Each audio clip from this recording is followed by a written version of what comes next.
In my crumble opinion. Hello, my little crumb whores. It's me, Phoebe Cakes. You're tuning into another In My Crumble Opinion. Don't forget to smash that like and subscribe button so you get notified whenever we make any of these videos and post them on the internet. If you don't like watching it on YouTube, even though I think that's a big mistake because we do look gorgeous, you can also listen to it on Spotify or anywhere else that you get your podcasts. If you want a commercial that you want to air on this show, just DM me on Instagram or DM. Actually, probably a better way to do it is to DM Angel Food Cakes. What's your Instagram handle? Food for the Angels. Food for the Angels. Also my Venmo. Also, Angel's Venmo. If you want to Venmo Angel so that I can receive the money, that'd be wonderful because that's how this relationship works. I take. He gives. Well, okay. You are a mother. So. I am a mother. That is Mother's Day is coming up, so happy Mother's Day. It's all the toxic mothers in the house. Say hey. I am here with the amazing. I almost said Kachina Roo because you're wearing Kachina's hair. Wow. Lisa Frankenstein. How dare you? Yeah, they're their own woman. They're their own drag queen. I take that away. Yeah. Hi. Take that back. Hello. Say hi to the viewers. Hello. Hi. Oh my God, you look stunning. So Are we serving 80s business?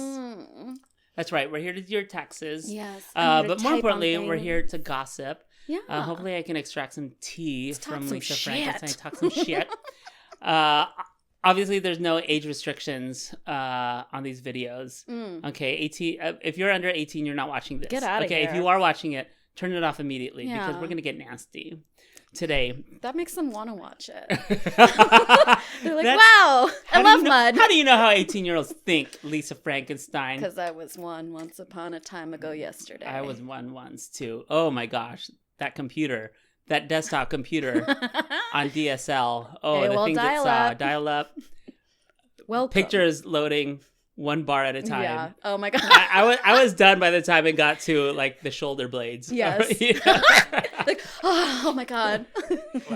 Clavicle. Okay. Do I have any other announcements? Oh, actually, at the end of the episode, I'm going to shout out all my patrons. I do have a Patreon. And if you sign up, if you're watching this and you sign up for my Patreon, you're going to get not only like visual exclusives, but like perks. Like you can get on guest lists and stuff. Wouldn't that be fun? You know, are you like poor? Don't poor people watch this show? Don't you want to be on the guest list? You don't want to buy a ticket? Yeah, okay? You may There's be going to be poor, perks. But you should give money to Patreon. Quiet, Lisa Frankenstein. Sorry, oh my God. I'm sorry. I'm a businesswoman. Okay, let's get in this. Let's get into this gig. Okay. So my very first drag performance was at Oasis for GAPA, but my second drag performance, which is actually my first booking, like I was booked one, was Tragic Queendom. I think it was an anniversary show. We were all doing Latinx Idol Gwen Stefani. Yes, of course. for Beatrix Lehane's party show, and that was the first time I had ever seen you, worked with you, and I always associate with you with that show, but also I associate with you like with my coming up in drag. I was just like, oh, Lisa Frankenstein is my first drag queen friend. And I definitely distinctly remember because coworkers went to it as well as my entourage of twinks. Yes. And then so we all debriefed afterwards, like, oh, how do you think I went? You're like, you were fine, you're good. That Lisa Frankenstein. Everyone just was gagged and talking about you. Aww. Do you remember that show? And where did you start out in drag? Was that an early performance for you, or you had been doing drag for a while? That was one of my earlier performances. Was that the one where I did running? And yes. I slow-mo ran? That's right. Yeah. That was funny. I redid that number actually for Suda's birthday because she loves that song. Oh, yeah. And found out that I did that number and was like, can you do that number for my birthday? And I was like, okay. So ran all the way to the bar and back in slow motion. I love that. That was So I was doing theater, and then I did clown for 4 years. And Beatrix would always recognize me whenever I was in the clubs and she was there. And she would be like, "Oh my God, you're the yellow clown." And I'd go, "Yeah, that's me." And she's like, "Oh my God, I love Wait, so hoo-ha." your clown persona was associated with the color? Mm-hmm. I was Why? the yellow, because we all were different colors. So like there was Okay. a red one, a purple one. You were in a group. Yes, it was a group called Fufuha. Fufuha. Yeah. I've heard this. Other drag Bay Area idols have also been a foo, Yes. right? Yes. Who are the other foos? Sergeant DeWise. Knew that. Was a foo. And who else? There's a lot of them. A lot of like burlesque performers have also been foos, Uh-huh. like Kitty Oaks. I believe Cheetah Biscotti did a few gigs. Do you apply to be a foo, or are you chosen from clown school? No, I never went to clown school. Oh. Everyone thinks I went to clown school, and I never went to clown school. I'm just You're- weird. Well, You're here our goes second some of my clown. questions. I gotta. I never went. I'm just weird. You're our second clown that we've had that Phoebe has had questions about clown school. Only to discover It's a mystery. they did not go to clown school. Like, Okay. I know a lot about the art, but I never went. And, yeah. Oh, so how did you get into drag? I was a part of a troupe, and that troupe had a specific look and a specific thing that they would do. And it was mostly, like, they are mostly a dance troupe, but also with clown, it's like they be silly too, so I would be the silly side. And you felt shackled in by the restraints of being in a group. Well, yeah, and also I'm not like I when understand. when you're lined up against a bunch of people who are really good at dancing, you're not a good dancer. Okay, So I was, don't understand, like, actually. well, okay. But yeah, and I got tired of not being able to do all the things that I wanted to do because it didn't fit a certain thing, which also happened in theater. And so I reached out to Beatrix Lehane during their covers night, and I was like, "Can I be a part of the show?" And she was like, "Absolutely, yes, please come and do the show." And I was like, "Okay." And Best decision she's ever made. I was so nervous, and it was my first number was He-Man's cover of the Four Non-Blondes. Oh, The What's What's Up? Yeah. Okay. So Wait, He-Man, the cartoon? Yeah, they did it was like an internet thing. I had a little blonde bob and pink shirt and did the number as He-Man, and yeah, the rest is history. Amazing. So my next question. So I've had a lot of clowns on the show so far.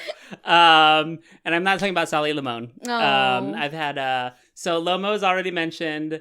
Beatrix actually went to clown school. Yes, You're she like did. one of those nurses that got like a fake nursing degree and started poking people with needles. Yeah, well, they never stopped me. But you said you are at least acquainted with the art form. Yes. So can you just, I mean, now that I know that you actually don't have a degree in clowning, it seems a little silly, but could you explain clowning to the children at home? Yeah. So clowning is basically, from what I've learned, is a reflection of the human soul. And so Oh, that's deep. yeah, it was like all the things that I was always told, I was like, okay, and then I do something completely different. And so it's like you think of like the sad clown. It's the funniest thing is a sad clown, but it's just like a reflection. It's like a it's kind of similar to drag, where it's a heightened version of an emotion that someone has. Mm-hmm. And so I was the yellow one, so I was always just smiling all the time and really happy, like annoyingly happy. And like even when someone would yell at me, I'd be like, uh-huh. That Wow. sounds demented. It's wild. It's And that was a wild. reflection of your soul. yeah, just like that jazz. But like that's the, like, from what I remember, that's like What are the basic one. technical elements of being a clown? So conceptually, you're a reflection of the soul, but how do you express that in clown? How is it different from, like, say, acting or singing or, I don't know, painting? It's not that much different as far as acting. Like, you just like have to stick with your thing and not break. Yeah. Like, you can't suddenly, like, I couldn't suddenly start crying or get upset. I just had to keep smiling, which is like reflection. Could be like a whole deep like thing about like people who do that. And so, yeah. That sounds so dark. It sounds like an well, hi, Ari I'm Lisa Aster Frankenstein. movie. So were you ever like maniacally smiling and in the Yes. character, but like internally not being that? Oh, that's every day. Oh. No, there was. I would do a few things. Like one of my versions was a workout instructor who just would work out all the time to the Upina method, which Upina is another word for breathing. And so it was just like this toxic workout thing. And then in the end, I would like introduce the founder of Upina, which was Bud Sturga. The Russian demon. No, I actually performed this. Okay. It was a whole thing that I wrote myself, and I would pull out a baby and stab it and drink it, and then rub blood all over my face. That is an Ari Aster movie. Yeah, and so that was. You wrote that? That was what I kept trying to do, and you finally had were a like, pencil "That's and a enough of paper, that." and you're like, and I'm gonna stick a baby with a straw. Yeah, I wrote 3 monologues. Did it go through like the flesh of the baby, or did it go through an orifice? So it was a roll of fabric folded in half. Sorry, Angel's gonna pass out. You know? It was a roll of fabric folded in half with a little short cup with saran wrap over it. And I would get a boba tea straw with the sharp end and stab through the saran wrap so it would make a loud pop noise and everyone would go, and then I'd drink cranberry juice out of it.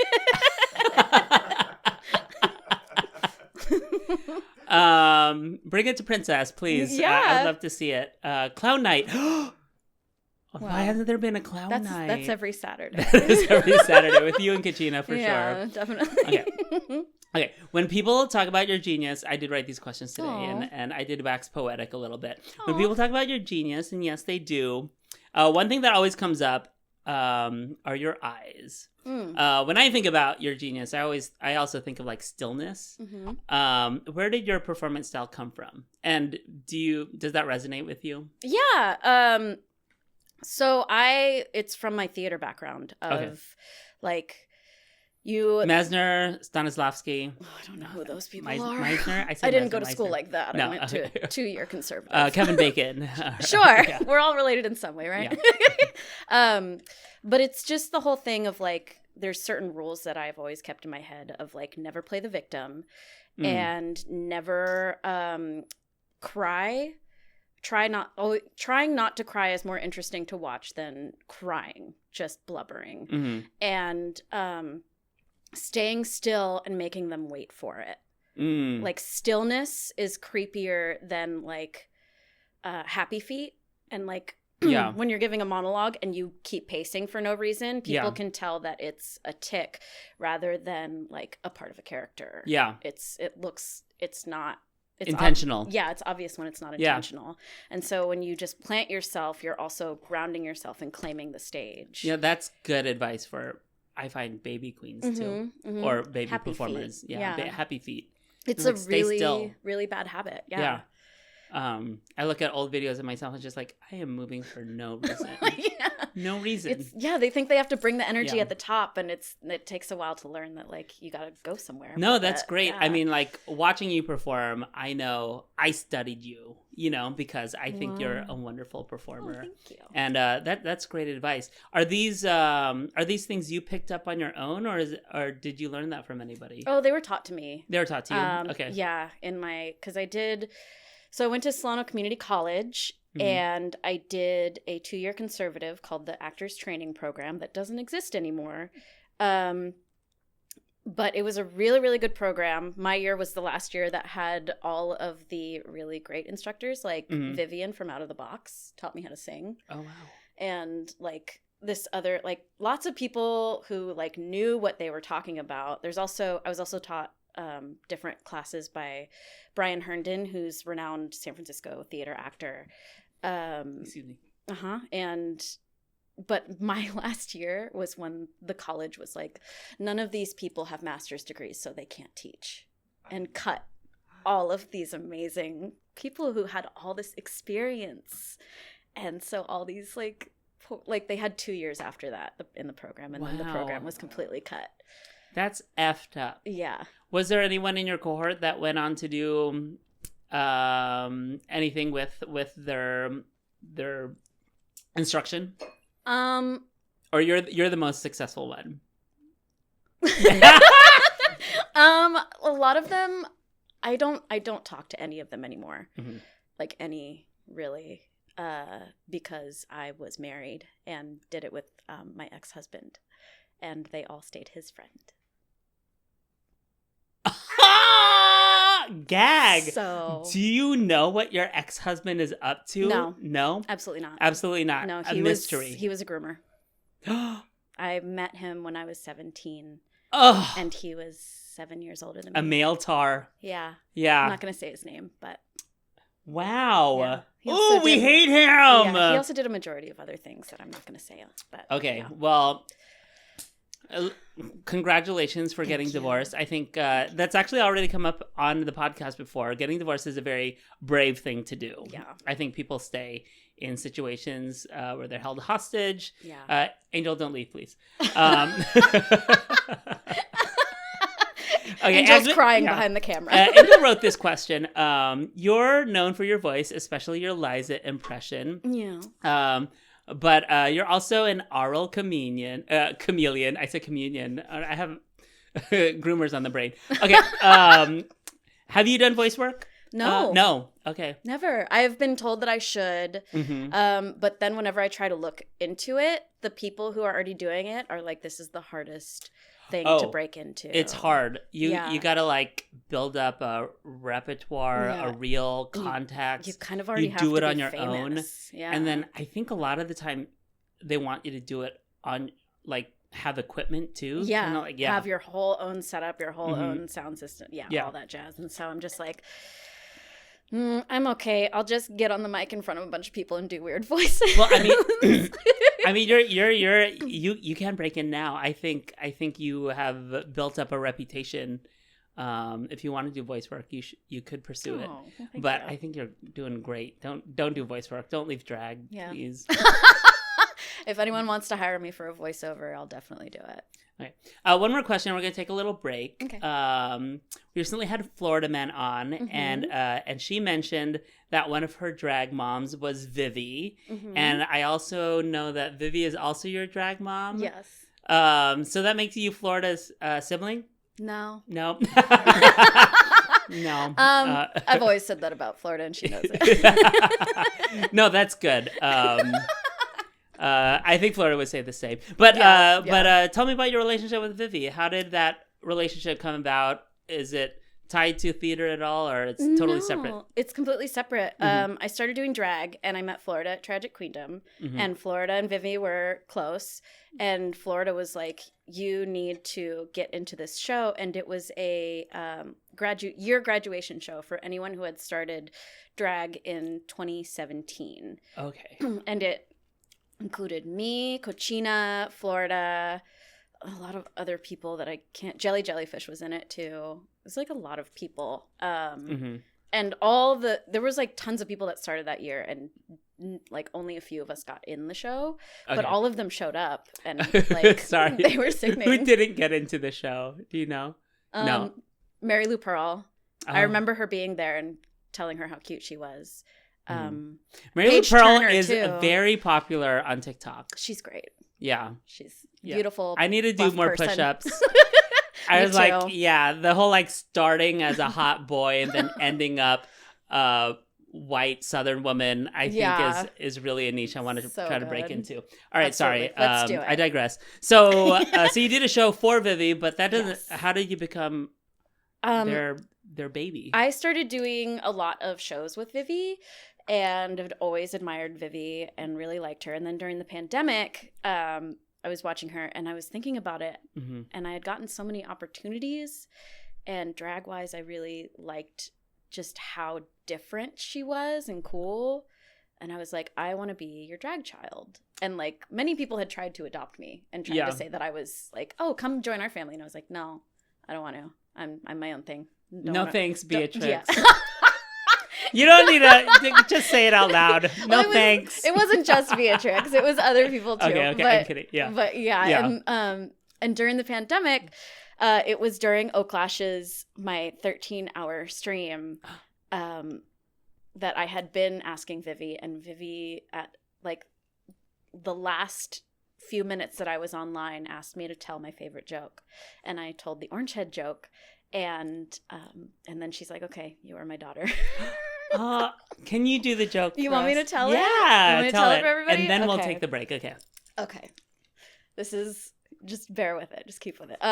So there were these 3 guys, and they went to a bar, and they were having a great time just drinking, and they look over across the bar, and there is a man with half of his head is an orange, like literally an orange. And the 2 guys say to the one guy, they go, you have to go and find out what is going on with that guy's head. The guy's like, I don't know, it's kind of weird, like just let him be, he's having a good time. They're like, no, go and find out, go over there. So he goes over there, and he like, hey, can I buy you a drink? And buys the guy a drink. They're talking, guy has a great personality, he's really nice. And then finally the guy goes, okay, I have to admit, I came over here because my friends over there want to know what's going on. Half your head is an orange, and I want to know the story. And he goes, oh yeah, no problem. It's yes, let me tell you. So when I'm a veteran, and I was in the war, and we went over to Iraq, and we were in the middle of the desert, and I was walking, I don't know where we were, but I saw something shiny in the sand, and I picked it up, and it was a lamp. And so I rubbed it, and a genie popped out. And the genie said, I will grant you 3 wishes. So I said, oh, okay. For my first wish, I want to be able to take anyone out on a date if I ask them. Doesn't matter the situation, doesn't matter what, they have to go on at least 1 date with me. And the genie goes, okay. No, wow, no snapping noise. Okay, yeah, your wish is granted. And the guy goes, okay. I want a wallet that can't be lost or stolen, and any amount of money that I need will appear when I open the wallet. And Genie goes, okay, snap. And the guy feels something in his pocket and goes, oh, and looks, and there's a wallet. And he goes, oh, okay. Puts the wallet in his pocket. He goes, okay. I want half my head to be an orange.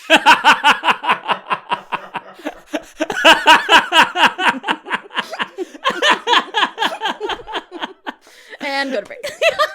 Oh my god, I can't believe that got you adopted. That's so funny. It's my favorite joke that my brother told me when we were little. And I was like, it's the best joke in the world. Oh my gosh. Yeah, that got me to be a part of the House of More. Oh my god.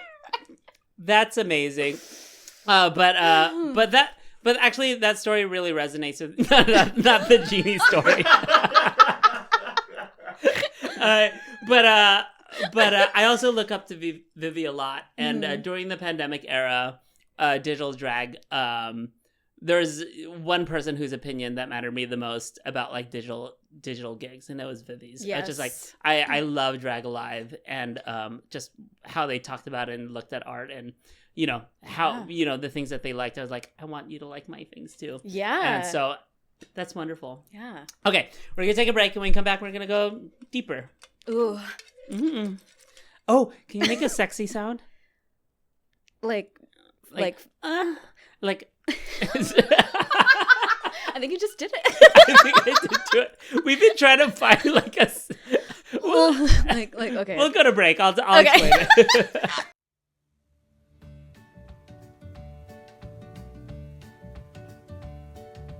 Oh, hello. I'm Lisa Frankenstein, and I'm here to tell you about a new digital drag show that you probably didn't know you needed. Now, I know what you're thinking. Another digital drag show? But let me ask you a question. Instead of doing this, wouldn't you rather be doing this? Well, now you can! Tuck yourself in with me, Lisa Frankenstein. Let's face it, you're up late because there's no plan for tomorrow, and every time you cough, you're sent into a full-blown anxiety attack. So why not fall asleep to the abrupt and annoying sounds of me, Lisa Frankenstein? So come watch me, Lisa Frankenstein, and tell your friends. I mean, my God. We're all stuck in homes together. We're all alone. I've cleaned the ceiling 5 times. We've baked enough goods to last through Christmas. Don't you at least just want you and your friends to be entertained? Catch me Monday night after pillows on Twitch. Call me. I'll be waiting.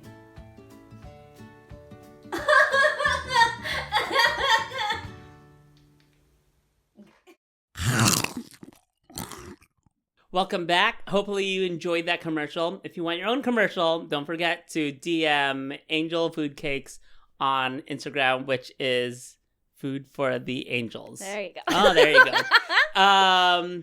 You said you wanted to clear something up from the previous segment? I do. I want to clear something up with Clear the air. that bitch Cochina Rude. It is not pronounced Suisun, and I've never said Suisun. It's Sassoon. At the time, Lisa was actually living in Suisun, which is near Vacaville, on the way to Sacramento. So they Are you a Bay Area native? I am. You are. And that's how you say that? Suisun? Yeah, Sassoon. Yeah. I always said Seasun. I don't know. Okay, well, that's how Lisa said it, and they lived there. Okay. It's always been Sassoon. There you go. It's so easy, and she adds all these things to it. She's a liar is Yeah. the one thing that I got from that interview. Yeah, spreading misinformation about me Um, as I wear her hair. it also came to my attention you never actually answered my question about eyes. Yeah. Where does your eye work come from? I just like everyone, like I think in drag I saw everyone doing like flips and tricks and all these amazing things, but with acting it's like one of the things is also focus. And one teacher in particular taught me that when you're doing a monologue, the way that you switch beats is you change focus. And and if you pick at the right moment, it can be really strong. And so that's kind of where I got that from.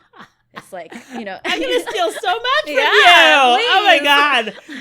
I'm not a gatekeeper. Next monologue, bitches. You better watch out. I'm going to be switching focus all the treat time. your songs like a monologue and change focus where it needs intentional focus. Yeah. We should start a school. Yeah. School for baby drag performers. A school for babies. we won't drink you, we promise. Yeah. Phoebe does have a master's, so you won't get shut down. That's true. I do. I have a terminal degree in the arts. If anyone comes after us, I'll just pretend to be the janitor or something. That's the one with big hair. That's the janitor. I'm just the janitor. I clean everything up. What was there one other thing we're gonna clear up for the last segment? I think that was. Was that was it. What else? You wanted to take some audio of sex noises, but No, we did that. Oh, yeah, we did that. Do you already. want more sex noises? We're building up a sound repertoire that we could add into future videos, and we're really just trying to copy DJ Magic Matt. Oh yeah, Is that his name, DJ Magic Matt? Yeah.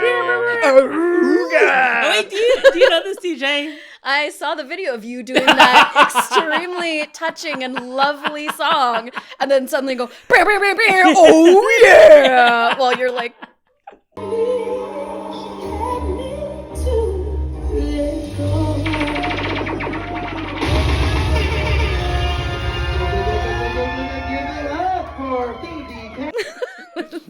Wild. Honestly, I love it. I love it. It was so funny. It's a vibe. It was very good.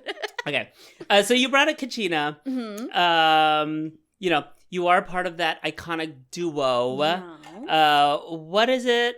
What is your relationship like? How did you kind of become the power hosting duo that you are now? I honestly learned a lot of hosting stuff from Cochina and like watching her and taking notes from her.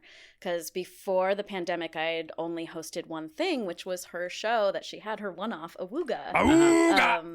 That was she was like, yeah, come host it. Like, you've never done it before. Come do it. And I had hosted one Tragic Queendom before, but it was a co-host situation. Okay. And so I wasn't doing like the whole thing. Yeah, Beatrix had a ongoing kind of bit where it's just like, if I ever die, Lisa Frankenstein will inherit Tragic Queendom. Queendom. Yeah, and just like, well, when is that Yeah. happening? Please, I'm waiting. Let's speed it up. Yeah, but I met Cochina at that graduation gig, and then I think she kind of explained this where I was driving to all the gigs, and so I wasn't drinking that much, and she is sober now, doesn't drink at all because she had a problem with it, and I would always ask her if she needed a ride home because I didn't like driving by myself, and she would go, yeah, and then drink more. And it was great. It was really funny, and I would be like, do you want Jack in the Box? And so we'd go in to get Jack in the Box, and It sounds like you're an place. enabler, actually. Well, but we'd go get Jack in the Box and hang out and talk shit until 4 a.m. And then like a few times I spent the nights because it got too late. And then I would just go home back to Sassoon or Fairfield or wherever I was living. Wow. And yeah. And then during the pandemic, I moved in on April 1st because we had planned and then like thought like, oh, this pandemic's going to be like over and everything. And then it wasn't. And then I started up Nightmare Fuel, and just like she saw that I was like floundering at that very first episode. I was like, I don't know what to do. And she sat down with me and we had a whole thing and it became a thing. Oh, Yeah. that's beautiful. Yeah. How would you describe why you work so well together? Like if you had to explain the magic to someone. It's like two sides of the same coin. It's like, it's described, there's a certain theater term for it that I can't remember right now, but it's like I'm the fool and she's like by the rules. Okay, yeah. The straight man and the fool. And the gay woman. And the the gay and the the gay gay woman. But yeah, it's just like because I'm the silly one, and she's also silly. Yeah. But she tends to be. I think more you like, trade off, Yeah, which is good. Yeah. And we play off of each other, and we both have the same gross sense of humor, gross dumb sense of humor, and yeah. If there's one thing you could change about Kachina. Well, we don't have enough time. Yeah. We'll put it on Patreon. We can cut as much out as we need to. Yeah, pay for it, Cochina. So I think the magic of Nightmare Fuel was pretty evident. So I feel like that probably is what got Tito's attention to ask you to do Princess. Yeah. How was hosting Princess digitally for, I mean, how long was it on like Twitch before going to Oasis? It was a while. It started pretty early in the pandemic, and then we were online for a really long time. Like hosting Princess and being on Nightmare Fuel were two wildly different things. But being online as opposed to live in general are just two even more wildly different things, because when you host something online, you can make jokes and you have to assume that everyone is laughing. So every time that I would make a joke, I would pretend to hear laughter in my head, and just to keep myself from going insane. It is wild to not hear laughter. Yeah. Actually, even watching the Oasis live streams that are happening live, but when you're watching it at home, you really don't hear the audience. Right. So when you're when anyone's hosting, like, or I'll even like look back at like when I'm hosting and just like my boyfriend at home to be like, oh my God, he's bombing out there. Bombing. Wow. They hate, she's not funny. Oh man. Yeah. I wonder who everyone that watches that and doesn't understand that thinks of. They think that you're just not funny. They're like, oh, I don't know why they keep them. Is that why they change out hosts every now and then? Many lady was shocked to find that we actually have fans in San Francisco when they visited. Oh. Did you like hosting online? Did you find it? Yeah. I mean, I did get like tired of it. Yeah. Especially because we would take a bunch of shots. Like I had to start taking water shots because I would get ruined otherwise. Theater magic. Yeah. And yeah, I don't miss it at all. But for what it was very fun. And it's kind of like I really lucked out with living with Cochina because she's so funny and so great, and just like we play off of each other and in the best ways. We're gonna stop talking about her. We're Good. talking about you. Thanks. But no, Katina is great. Doing the interview with her was like one of like the easiest times I've ever had interviewing. And this is the hardest? Yeah. No, equally good. The same good. Just that kind of like professionalism and ease that you kind of like indicated or spoke to. I was like, yeah, she's a pro. Yeah, she knows how to talk. Yeah, she really, knows how to really talk. well. And Yeah. it's and you learn when you're with her. Yeah. You feel For sure. held, Ew. protected. Oh, Gross. okay. I don't well, touch. I'll We stop don't talking. touch each other. How was it transition to going live? Obviously, you prefer live. Now I prefer live. Now you. Oh, okay. Yes. You didn't always. No, because it's one of those things where I had never really hosted anything or Yeah. that many things live. And so I got used to internet stuff. And then I just like kind of was like, whoop, here we go. We're going Yeah. live on this huge stage. And Yeah. just kind of followed Cochina a lot and really took me. I'm still learning. And it probably didn't help that it was mean to you. Well, you said it, not me. I'll say it again. Don't ever She be does- rude to my friends. Yeah. I love you, and please don't be mean to me. Yeah. But that is not okay. We're gonna talk about this. Yeah. Yeah. No, we're not. We're not. We No. don't need to talk Okay. about it. I mean, it's like, yeah. Yeah. So live was not always easy. No, it's Well, still not easy sometimes. Yeah. What are the hardest parts about doing it? I really had to learn how to just keep going if the audience doesn't hear me or Mhm. doesn't laugh, because there are times where I'll yell on the mic and then Yeah. I'll get quiet Mm-hmm. and people just don't always hear me sometimes. So I've kind of learned how to keep my voice low so that my mic stays high. Gotcha. Well, Well, it just sounds like someone's sabotaging you in the sound booth. I didn't say that. Otter or Otter's whoever- not in the booth. whoever it is. Actually, no. Angel has a similar problem. Angel has like a very low vocal fry, but it's like gay. Only I'm like, fry. It's no vocals. yeah. Yeah. So she's preparing for like Shix's roast, and I'm just like, you gotta bite into the words. Yeah. You got. Oh no. I'm sorry. I'm like definitely clipping for sure. But it's like, yeah, you gotta, Yeah, like even on that mic, yeah. I am yelling up there, and it's Yeah. still not loud enough. But yeah, it's okay, and it's tough. Yeah, and it's really tough when you make a joke and nobody laughs. And I just tell myself that it's because nobody's paying attention. It's not that. I feel like It a wasn't lot of funny them joke. aren't paying attention. It's very rude of them. Yeah. Yeah, we should next time we host together, we'll have like little water guns, just to, like get people's attention. It's water. It's Like water. it's fine. It's not piss. It's not pee pee. Oh darn. What's your favorite part about hosting Princess? Getting to introduce all the performers, and bringing all kinds of art to that stage. Yeah. From everywhere, and just all types of, yeah, like look at this, and like pumping it up and making people pay attention to it, I think is my favorite part. And Do you have also, a recent kind of like favorite thing that you got to present on the stage? every time I introduce Sanjeev, Oh, oh my gosh. Sanjeev is my It is favorite San Francisco performer. Illegal for someone to be so sweet and good looking. So incredible.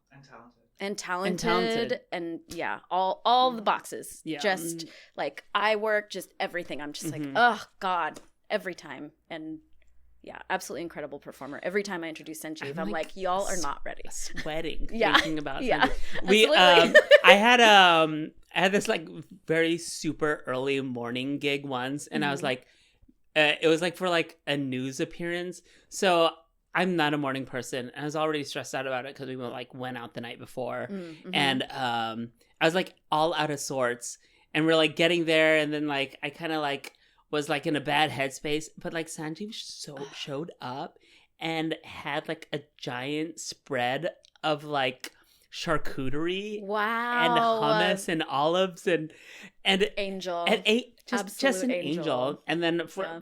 and then I was just at ease. Yeah. Just Sorry, what- Angel Food Cake. Yeah. Yeah, Sanjeev is an angel. Yeah, is the angel. Yeah. The angel. Yeah, I love you, Sanjeev. Mhm. Yeah, I live.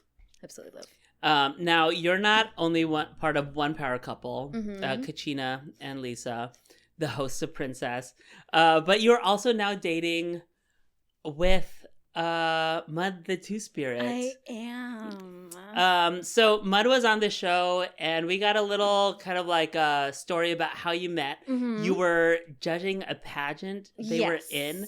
Can you talk about that night through your perspective? Of course.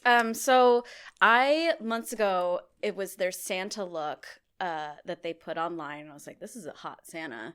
And they followed when I've been naughty. Yeah. We gotta get I've got cookies for you. Is that a lump of coal? I like it. But I saw them online and was like, wow, they're very hot. But there's a lot of people online who are hot, who cannot perform. And I'm not about that life. So the Clive Max invited us to judge his contest, the Max Drag Show. Invited Cochina and I. It was Lady Gaga night. And so we went, and like, I'm just there like getting ready, and then Mud walks in and is like, Cochina, like goes straight to Cochina, and I'm like, how do I know this person? Because my brain is so like just, and I'm like looking online, and I'm like, oh, and I go, hi. That's hot Santa. And I'm like, kiss, do the kiss cheek thing, and they looked so cute, and I was like, okay, and I just like didn't even like think about it, because I was just kind of like professional mode. I'm here to judge these people. Like I have to I have to do a number, and I was ready, and everyone was getting ready except for Mud. Mud was just kind of standing there, and we were both kind of in the way, and I was like, do you want to go with me to get a drink? I don't know where to go. And he was like, yeah, but I don't drink. And I was like, I don't care. And he was like, okay. And we were probably the same height, but for some reason in my mind, I imagined him being like this tall, just like looking down on little baby Mud, because and yeah, we went to the line, and we're just talking about stuff, and Heroine, and was like, oh, you're hanging out with Mud, and I was like, yeah. Like I didn't like, and then we sat down, and the show started, and blah blah blah, and then Mud performed, and we had to critique all of the performers, which I wasn't expecting, because I don't know any of these performers personally, and I felt like I shouldn't be critiquing these people. I don't know these people, and I've only been doing Princess, like hosting for a little bit. Like, who am I to, but I was nice and like gave them like small critiques and stuff. And then with Mud, I was like, I got the mic, and I said, you're a very good performer. I don't really have any critiques. I love your eye contact and the way that you were in your body. And if you want to go on a date sometime, I would love to take you on a date. And everyone's like, yeah. And I wasn't even there. I'm like, and I have the video of me doing that. I saw the video recently. Yeah, I It's posted it. exactly how you described it, and it's so cute. Yeah. oh my god, that's our Patreon exclusive. See how they met. And then and I was like, yeah, I don't care, I'll make it up to Sacramento, I'll figure it out. And then things went by, and then I went backstage to change my hair, and Mud was like, I want to see you perform. I'm like, then go out there and watch me perform. And he's like, that's not unprofessional. I was like, no. Go out there and watch me like, if you really want to, like, what? And so he went like on the side and like videotaped me, and the whole time he's like, just screaming while I'm taking off my clothes to Alejandro, and got down to my skivvies in a nude bra and nude thong and my little blonde bowl cut. It was just like, Alejandro, and that's a sexy song. Yeah, it was a good one. And then before we left, he was like, can I hug you? And I was like, yeah. And so I hugged him, and he lifted me up, and then we put each other down, and we both are like, man, we were gonna kiss. We were this close to just like making out and going ham, and then but we didn't. And then that tension builds, yeah. And then we just never stopped talking since. Yeah. Oh, I love that. Yeah. That's beautiful. Isn't that gross? That's so gross. So disgusting. Gross. Why Yeah. did we do this? But the 12th is our 1 year. Ooh, Yeah. May 12th? Yeah. Oh, cute. It was like we were hanging out consistently, but they didn't ask me out until like a month later. Aw, Yeah. that's beautiful. Yeah. What is it like having a partner that's also a drag performer? Are there perks? Are there downsides? It's incredible. I really like it because he's very talented. And I have dated people who are not talented. Not in the community. This is like, but I have dated people who are not. Cochina. But I've dated people who aren't, not to sound, anything but the same caliber as me. And it's just like, I like how good. Like 5 minutes ago you're like, who am I to judge? I don't these know. People? I don't know them. I'm like, but then I dated these losers. It's true. Yeah, I get it. Duality. Yeah. But it's really nice that they are at a standard that I really enjoy watching. So I'm not sitting there watching a bad performer every time, like, hey. But we get to borrow each other's stuff and like ask each other opinions and stuff like that. And yeah, it's great. Yeah, I love that. Yeah. You picked up sewing recently, or have you always been a sewer? I've always known okay. kind of how to like craft and like, do stuff with my hands. But yeah. Have you made anything for Mud to wear? No, because I only know how to. I'm more of a deconstructor, if anything. I haven't crafted anything for them yet, but I don't know. Maybe for I'll your do something in the anniversary. I don't know. It's future. coming up. Think of something. Do you have something planned? You don't have to tell us. You don't have to tell us. We don't need not all the deets on the. Yeah. Everyone shows up to our anniversary. So I'm like, oh, what are you doing? Where are you going to be? Heard that you were what time? You were gonna say something, Angel? I was gonna say it will have already happened by the time this airs. So yeah, that's right. Your I don't know secrets how are to. safe. It'll be over. Podcast time. You always have to like take that into account. yes.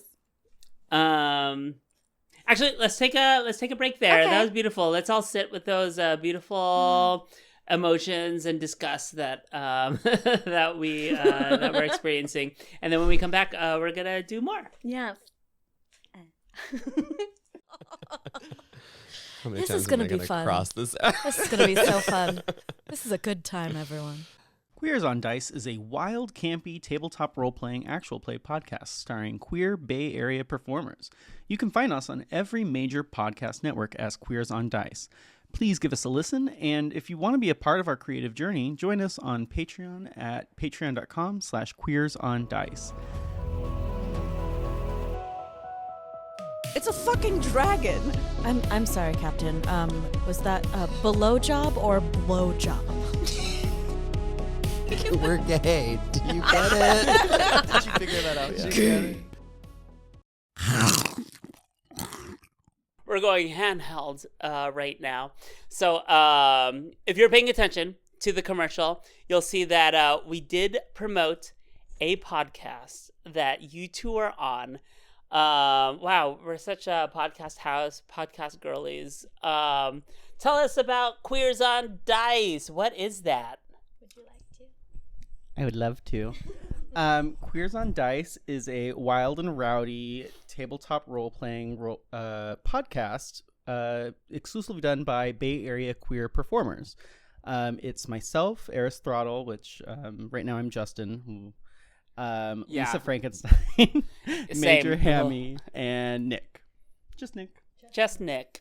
I GM the game. I don't know how many people know about Dungeons and Dragons, but if you haven't seen the movie, go see it. It's pretty much that. And I thought the movie was great. It was really good. But I actually feel like I didn't learn anything about how to play the game from the movie. It was just like fun to watch. People did tell me like when they watched the movie, it was like, oh, it was like they were playing the game. But to me, it was just like there were people doing things. For the viewers at home that don't know what Dungeons and Dragons is, how it happens, to the people that actually do have sex, tell us what is Dungeons and Dragons? How do you play it? What can we expect from this podcast? I've had sex. Well, normies. I've had sex. I promise. I haven't. I have a answer, and I think Lisa probably has a different answer, and I think that's the kind of the beauty of it. I think of it fully as improvised storytelling with rules. And then there's lots of subtlety within that, but that's the sell. I've converted multiple drag performers into D&D players already, and you're next. Oh, this is the gay agenda. We're recruiting you. Yeah. What do you think about it? Yeah, I would agree. That's a pretty good that's a pretty good explanation. So when you're playing the game, it happens over the course of many sessions, and it's called a campaign. This is all extrapolation. I was never told this information. Okay, I learned this from listening. So you've been a part of many a campaign, some that weren't exclusively queer. How is doing a campaign that's exclusively queer performers? How is it different? Is it different? Yeah, it's very different. I think Lisa and I both have varying experiences over the course of the years. One of the major differences is how is how people approach playing another character. I think that there's a certain deference that queer people have to the identity of their persona and the differences as well as the similarities. So what I mean by that is if someone were to play a different gender expression, it doesn't become a parody of that gender unless it's camp or it's intentional, but it's done with love and respect. I think a lot of the times with very non-queer spaces, it's either a mechanism for someone exploring that side of themselves, which that's good, that's lovely, or it becomes farcical and it becomes a long, mean joke. Do you have anything to add? Your experience kind of doing it with not queer performers? The straights. The straights. Dun, dun, dun. I wasn't going to say breeders, but okay, since you said it. Yeah, it's a huge difference. I feel like a lot of buttholes aren't as clenched. I have played the last campaign that I played with a group of straight dudes was actually really fun and really great. But I have had a lot of experiences where it's just a bunch of like straight people just being straight people, and you know, those campaigns didn't last very long for me. Yeah. But yeah, with queer people, it's like you can be more silly. There's a lot less like just like making fun of gender in a weird way that isn't funny. Yeah. Like uncomfortability, which, yeah. But like I said, the last campaign that I did was with my friend Colin, who moved away. He was the DM, and like he wouldn't tolerate any of that by anyone. So it was like a lovely time. So with that, there's no difference. But otherwise, yeah, just boobs aren't that funny. Can you give us an idea of how you are in the podcast, like your characters and your role, and then also the people that aren't here? Major Hammy, Sickening King is on it, and our friend Nick Trengove, pretty prolific actor. Who knows why? But what are their roles, and how are they in the story? Would you call it a story? Okay, yeah. I am a tiefling warlock, which means like I guess it's like a demonic, not really demonic, like devilish looking character. Okay. And it's fun. I play like it's a darker character. It's Hammy's first D&D session, and so Hammy asks all the questions and everything, and it's really lovely to like me as someone just be like, oh yeah, thanks for, yeah, I didn't need to know that. Ask more questions. Like I forget how to play a lot of the time, so it's lovely. And they're also just funny and roll with the punches, and they also just go for it, which is really great. And it's the same with Nick. Like Nick is a great improv actor, and so he has his character down and just like has stuck with it, and it creates really fun interactions with the three of us. And yeah, I really enjoy it. This is the best D&D campaign that I've ever been a part of. Like our most recent campaign, which probably isn't out by this time, I was like gagged And I'm so excited for it to continue. Oh, that's cute. I did come over after work once and to visit Angel, and we could hear you like ha ha ha laughing behind the walls, and I'm just like, oh god, this is so annoying. Nerd. But also like, I want to laugh too. I want to be Well, in watch the there. podcast and you can laugh with them. I'm gonna listen to the podcast. Yeah, Thanks. listen or watch, it's the same difference. If you Yeah. close your eyes, it's like you're there. Anything else we should know about the podcast? How has it been for you so far producing it? Yeah, so as a producer and as the game master who's kind of coordinating it all, I think it's very funny that the 3 player characters have the widest range of like voices and accents, and I've really got like one mediocre Sean Connery impression, and then that's it. So all my other accents are not great, but as the GM, Welcome to the Rock. Hello, ugly.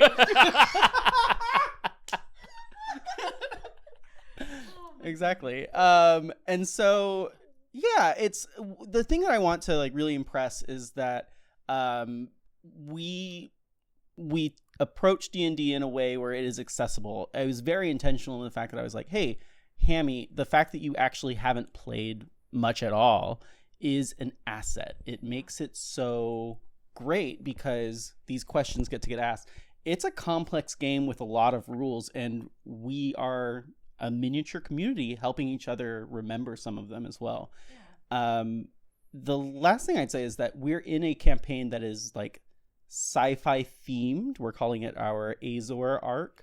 But I'm not going to be the GM the entire time. We have a vision for longevity to this where I know Nick wants to take up the mantle of mastering a game. I know that we've talked about even Hammy potentially leading a Regency themed session. So there's a lot in the works, and we really need the audience kind of participation and support to kind of keep it going, because it takes a lot to sound edit, to coordinate schedules between busy performers.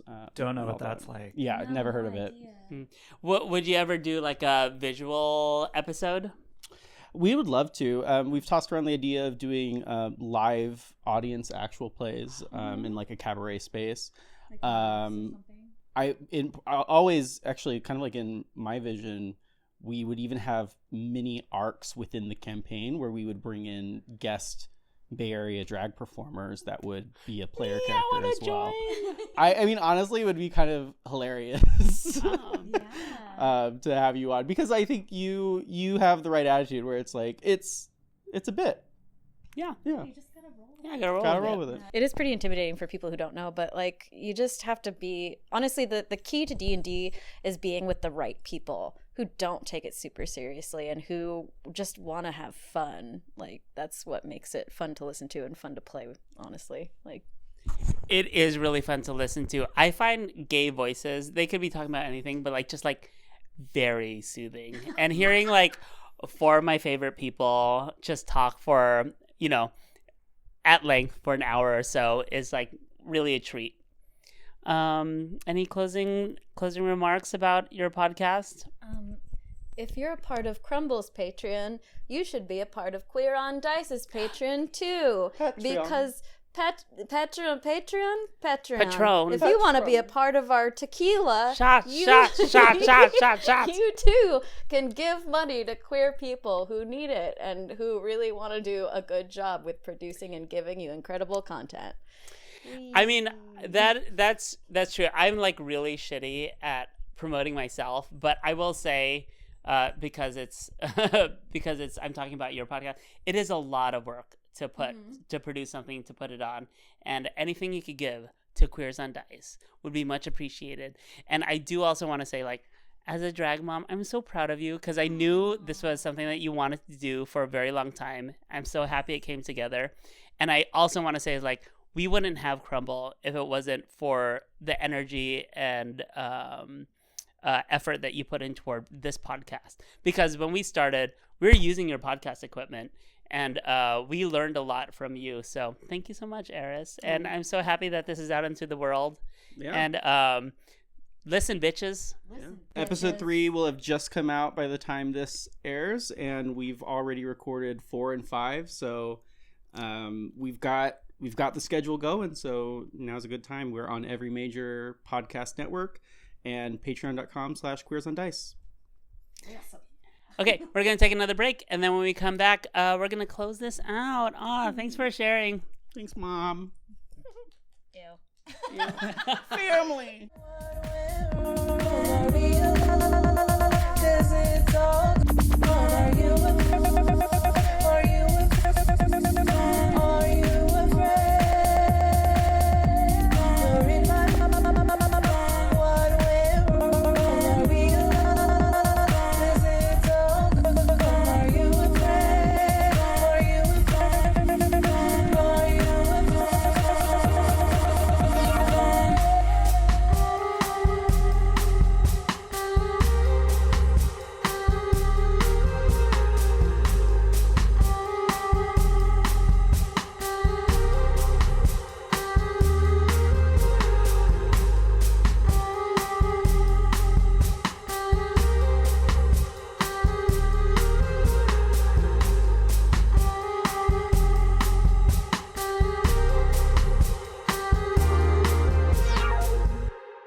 Welcome back to In My Crumble Opinion. I'm here with Lisa Frankenstein. Hopefully you enjoyed that commercial.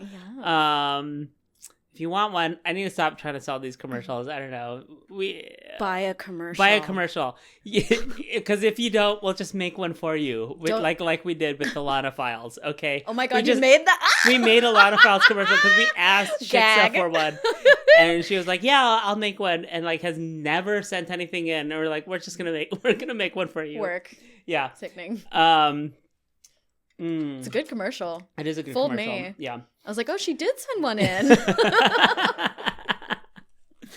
Wow. So you're one of the most visible, influential, and highly regarded performers in the Bay Area. That's just a fact. That's not me gassing you up. I mean, Well, you know. I'm gassy enough. It's You're fine. gassy enough. I'm gassy enough. IBS queen. Yeah. We're burping and farting. Okay. Like, thank God gases noises. aren't invisible, baby. It's what Okay. blowing Yeah. it away. So I recently had Snacks on, and she kind of talked about the discrimination of like high femme, non-cis male queens or performers. Have you experienced gender discrimination in the drag scene? Not in San Francisco. Okay. The one thing that I found that I really enjoyed about San Francisco drag was that it was so welcoming. Mm-hmm. Like, the one thing that I love about San Francisco drag is it definitely uplifts confident femmes.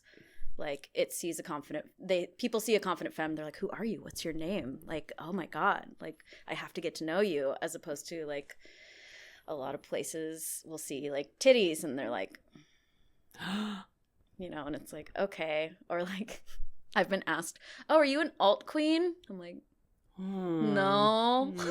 Like, why? Interesting. Yeah. What do you mean by alt? Like alt-right? Like I had a choker on and like Uh-huh. was wearing my natural hair, so maybe that's what they thought. But Yeah. yeah, not really. Yeah, I definitely appreciate my bubble, and anytime I travel, I get really bad anxiety. Yeah. It's different when you're not in San Francisco. Yeah. Even when we went to New York, like everyone was so nice and incredible. Like New York has this reputation for like, you know, oh, everyone's mean on the streets. It's the nicest city I've ever been to. Like, Oh, wow. Like everyone was so kind and Okay, just like, so sorry, not a tangent. Nicest city you've ever been to? Yeah. Same. yeah. Like, it's so hard for me to get laid in San Francisco or LA.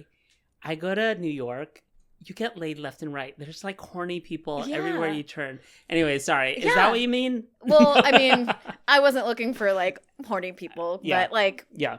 but yeah, like even people on the street like saw me and Cochino with our suitcases and were like, hey, like we were waiting for the train and the guy comes up and goes, there's a bunch of kids on a on a field trip. So if you want to avoid all that crowd, it's going to be a lot of them. You might want to go farther down the track. And we were like, oh, thanks. Like, cool. Like, we were just standing there, just talking. And yeah, I don't know. You two look delicate. Go to Right, go to get the out front, of here. But all that to say is, like, even in the nicest city, I had like extreme anxiety about performing because I was so afraid. Even though everyone was nice to me and everyone was super welcoming, I was like, what if they hate me? Yeah. Like, just because of things that I can't control. Because all of that encompassed is like all of my life I've been turned down for things because of things I can control. What other cities have you performed in? Well, in with Fufuha, I've performed in a lot of places. Mm-hmm. I have performed in Las Vegas. I have performed in Portland. I've performed in Bend. I've performed. Oh God, I'm so sorry. New York with Princess. I've performed in LA. Where else have I performed? Chicago, not Chicago, but I performed at a lot of festivals with Fufuha. So I did like Electric Forest, Lightning in a Bottle, Treasure Island, Wow, Burning Man. Yeah. Jump scare. There's been a lot of a lot of places and festivals. And that was clowning. That was Yeah. your food. Yeah, I did. I also did the San Luis Obispo Oyster Festival, which was an adventure and a half.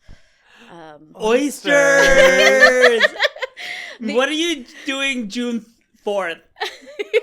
If you're free June 4th, I'm throwing, and this is for all you watching, actually, if you want to come to the Phoenix Hotel on June 4th, I'm having a pool party. And your oyster's going to be out. We're shucking and fucking oysters.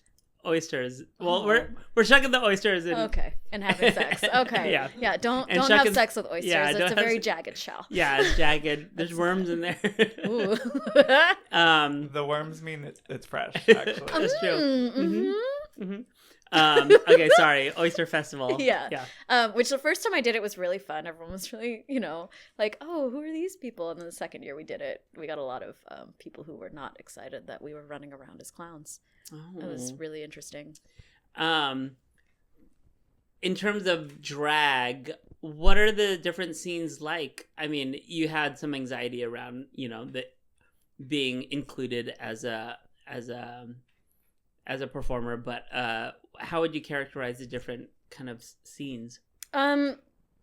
San Francisco drag scene is the most welcoming scene I've ever been a part of. I did not feel like I had to prove anything. I didn't feel like I had to be a certain way. I have made, I know a lot of people who have friends like, oh, I've known this person for 10 plus years. I don't have any friends like that because nobody really, I didn't really keep any connections with a lot of people, and all of the friends that I have now are the most dearest friends that I've ever had. Not you. I was just touching my fake boobs. Sure. It had nothing to do with you. but it's true, and and so it's very welcoming. When I did Electric Forest, it's not in Chicago. It was in Sherwood Forest, which is near an hour or two away from Chicago. Okay. But I met Miss Madame Vivienne V from New York.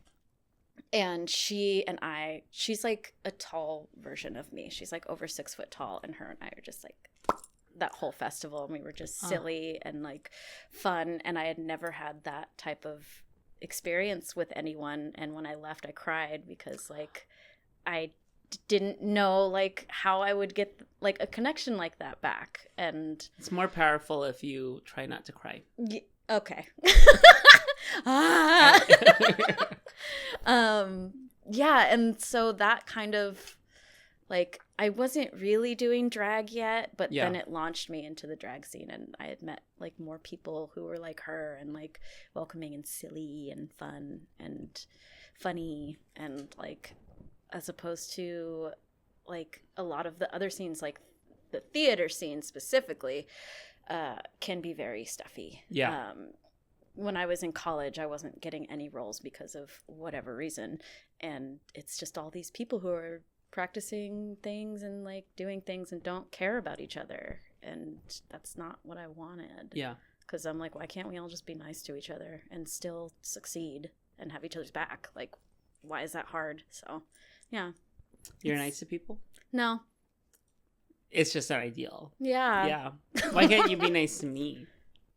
But I won't be nice to you. You want me to answer that question? No, this has been so wonderful. Yeah. I love you. Is there, Love you I mean, I was going to ask, like, what's on the horizon? I know you're currently mounting a show. Yeah. I want you to talk about that. But anything else that you want to talk about or anything else you want to plug? I'm trying to think. I'm doing a pool party on June 4th, which is the same day as your shucking party. Oh, It's a different party. Oh, no. Are you doing the Santa Cruz? I am doing the Uh, Santa Cruz pool party. I turned that gig down. You did? Because it was my birthday weekend. I wasn't going to do it. You could have been spending it with me. I could have. Wow, instead you're going to shuck oysters Wow. and have a bunch Well, of you sex. could drive down to stinky Santa Cruz, or you go to the Phoenix Hotel in wonderful San Francisco. Yeah. No, I love that. I yeah. actually, I asked Cherry. I was like, "Oh, where's that pool party? I want to do it." Yeah. And then I had no idea it was gonna fall on my birthday weekend, and I was like really sad about that. Bummer. Well, there's It is always, a bummer. There's always next That's year. okay. I'll watch your videos. I'll have fun from afar while I'm fucking my oyster. Oh. Yeah, I know what that's Yeah. like. But to- that's cool. Okay, Yeah. great. Yeah, we love Santa Cruz. Yeah. I made a joke. It's not stinky. Santa Cruz has a sickening scene. Yeah, it's Yeah. really incredible. And then every Saturday at Princess, come see me. I'm hosting every Saturday. Okay, well, tell us about We Build Houses. Oh, we build houses. Your final weekend is about to happen based on when this is airing, I believe. Oh, really? Final oh, okay. weekend? We build houses. Oh, Okay. yes. Yeah. Your final weekend. like, We're going I'm to dying. kill you. Finally, Happened to me. well, today we found out that all of our shows are sold out for We Build Houses. Every single show. Every single show. So if you missed it, Oh my god. sucks to suck. It is an immersive theater show where we only go on stage. We barely go on stage. It's mostly the show is in the audience. And you kind Terrifying. It's like, yeah, with the makeup that I With have on, COVID? yes. No. Well, we encourage masks and we have masks there. But Okay, perfect. yeah, and there's little things kind of happening everywhere. And so, I mean, you can't go and see it twice because all the shows are sold out. But it's like, if you go and see it twice, It'll be different each time. It's a different show Yeah. each time. Yeah.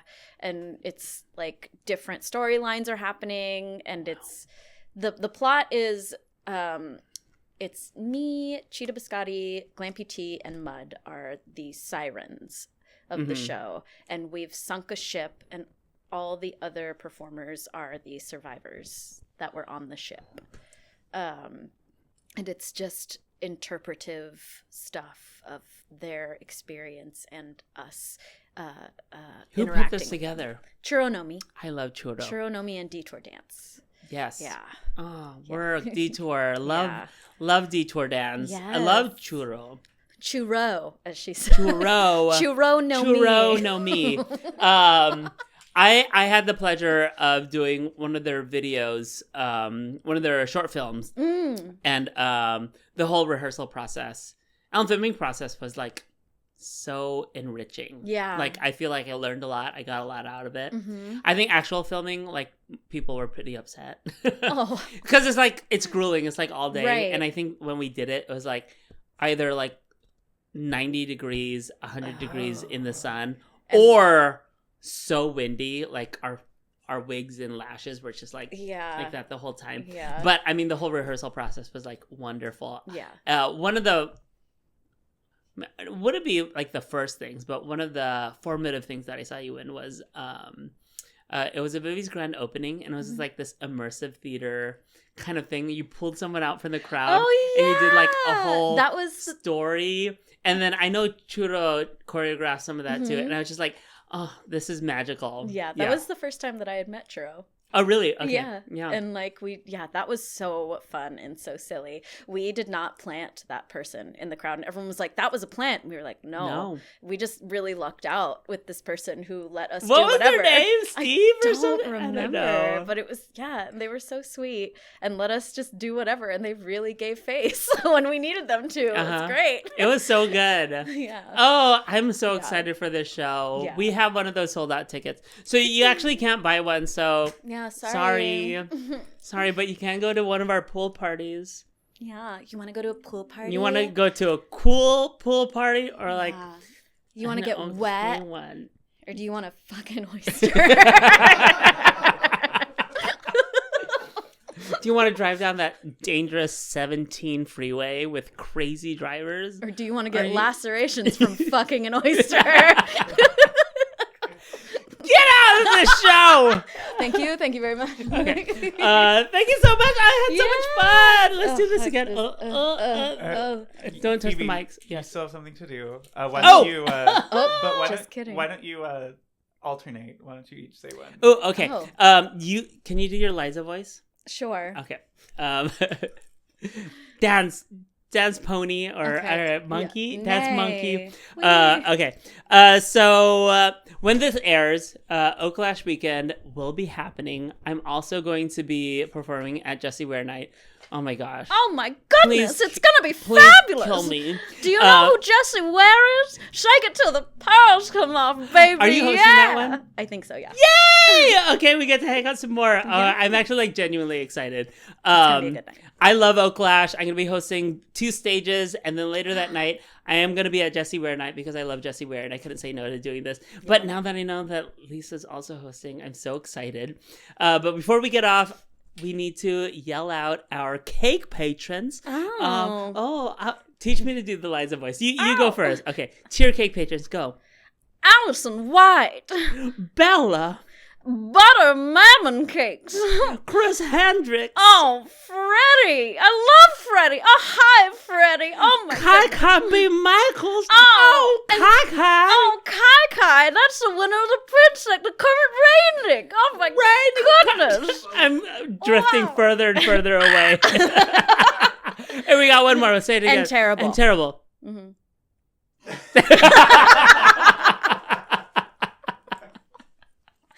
Thank you, patrons. Thank you, patrons. Thank you for tuning in. It's so funny because on the screen the volume thing is so it looks like my boobs are censored. It's like, oh no, it's too hot for TV. Oh my god, the left one is louder than the right one. We've been trying to end this show for like 10 minutes. Yeah. Turn it off. Bye. Should we give face? Should we? Mm-hmm. Yeah. Oh yeah, let's pose. Oh yeah. Should we pose? Ooh.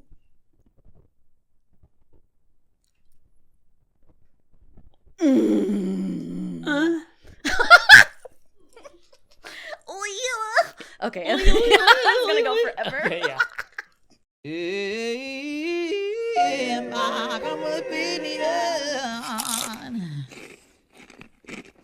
No, let's get it on audio if you can. Okay, yeah. We've been trying to get like a sound effect. Oh. So everyone be quiet. Okay. Ooh. Oh yeah. Ooh, baby. Mm-hmm. Oh yeah, add that. Add that. Thank you.